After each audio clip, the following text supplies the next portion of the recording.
Salut! Aujourd'hui, je t'ai expliqué la voix passive en anglais, mais en version simple. Si la grammaire te stressait, ne t'inquiète pas, dans 5 minutes, serait super clair. OK, vous êtes prêts? Let's attack the lesson. Premier point, tu peux parler dans la voix active ou la voix passive. Tu as deux options. La différence entre les deux, la voix active, quand le sujet, c'est le focus de la phrase. Par exemple, I kick the ball. Le focus, c'est sur moi, sur le sujet et pas l'action. Mais la voix passive, le focus, c'est sur l'action. The focus is sur l'action de manger the apple. Voici, on va regarder la structure. La voix passive égale be plus le participe passé. C'est quoi le participe passé? C'est les verbes irréguliers comme eat. En passe simple, c'est ate. En participe passé, c'est eaten. Ou take, took, taken. Ou see, saw, seen. Ça, c'est le participe passé. Let's look at some examples. The cake is eaten. The door is open. The car was repaired. Si tu vois tous les exemples en a regardé, il y a être quelque part dans la phrase. Ça, c'est le passé voix. Être. On met le verbe be au bon ton, puis le passé. Mais, Teacher Troy, pourquoi on a besoin de la passive voix?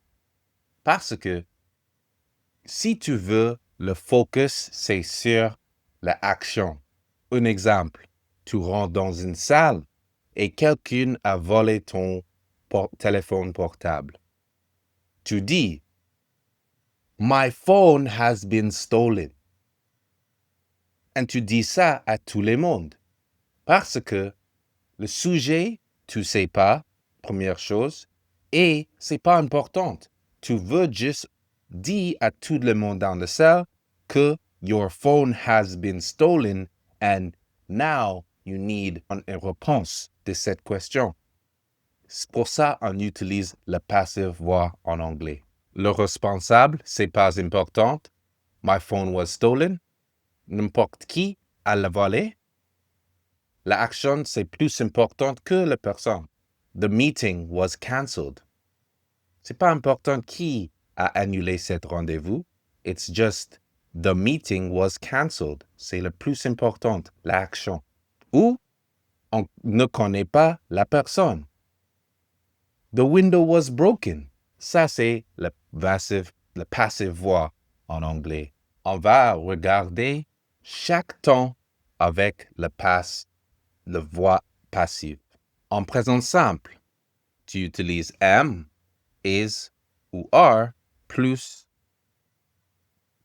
participe passé. Pas simple, was ou were plus le verbe dans la troisième forme.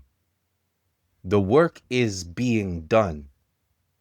Et on a besoin de being parce que c'est dans le continuous.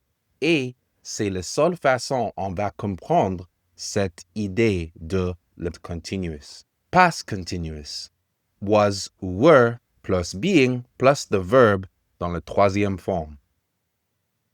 The work was being done. Bon exemple. Next. Present perfect.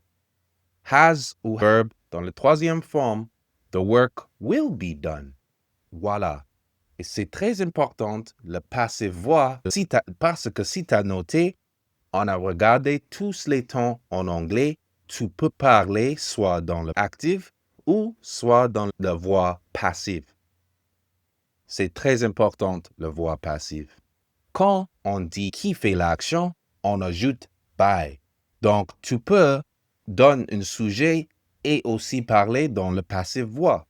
Un exemple. The painting was created by Picasso. So, dans cette phrase, it's plus important le tableau et tu ajoutes by Picasso. Ou the song was written by Adele. On peut aussi enlever si ce n'est pas important. OK, on va faire un petit exercice pour comprendre un peu mieux. On commence avec une phrase active et on va transformer aux voix passives. Premier exemple. People speak English worldwide. Passive voix. English is spoken worldwide. Deuxième exemple. They will finish the project tomorrow. The project will be finished tomorrow. Passive voix. Troisième exemple. Someone stole my bag. My bag was stolen. Et ça, c'est quelques exemples de l'active voix contre le passive voix pour mieux comprendre ce concept. Et voilà, t'as compris. Ça, c'est le passive voix en anglais. Bon travail aujourd'hui, tout le monde. Continuez à regarder les vidéos, continuez à apprendre l'anglais chaque jour parce que tu vas réussir à votre objectif pour parler anglais. Et s'il vous plaît, likez les vidéos, abonne-toi si tu n'es pas abonné et bon travail les gars, à la prochaine vidéo. Ciao!